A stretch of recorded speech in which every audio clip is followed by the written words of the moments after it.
Dan cerita ni buatkan sampai hari ni saya mula melihat kemaafan daripada perspektif yang berbeza, dan saya nak tuan-tuan kongsi benda yang sama juga. Saya cerita sikit tau. Ustaz saya cerita, Izzah, kau tak kenapa bodoh? Tak tahu? Dekat padang mahsyar nanti, paling minimum berdiri kat padang mahsyar 50,000 tahun. Minimum. Barulah orang pertama akan dipanggil untuk dihisap oleh Allah. Dan definitely bukan kita. Paling awal adalah para Nabi dan Rasul dulu. Tuan-tuan, lepas 50,000 tahun, baru panggil orang pertama tau. Tuan-tuan, kita turn berapa? Bila pula nak panggil kita ni? Dan tunggu di padang mahsyar, bukan macam duduk kat auditorium ni. Duduk, berdiri di kat padang mahsyar, sehingga kan ada yang, tuan-tuan, orang yang dibangkitkan pada mahsyar ni berbeza-beza keadaan dan nasib dia.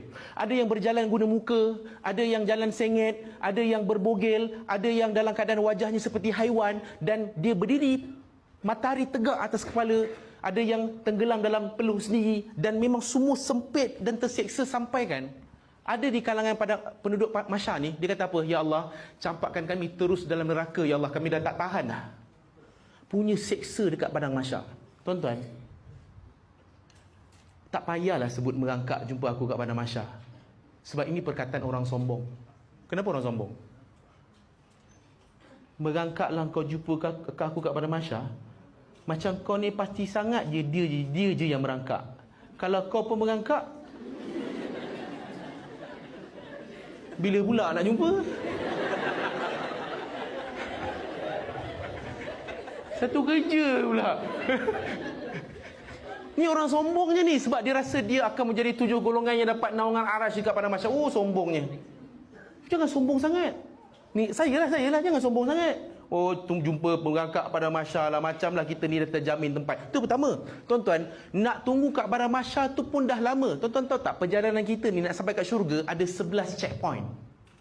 Setiap checkpoint tu beribu tahun.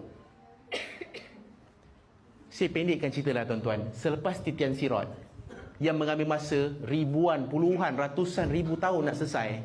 Sebab ini bukan tempat kita. Kita ni duduk sekejap je tuan-tuan. 60 tahun je tuan-tuan duduk sini. Lama lagi dekat sana.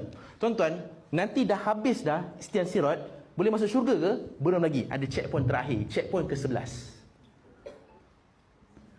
Namanya Qantarah. Apa tu Qantarah? Qantarah tu adalah laluan terakhir untuk satu orang tu masuk syurga. Di situlah nanti akan dia selesaikan urusan dia yang belum selesai dekat dunia di situ.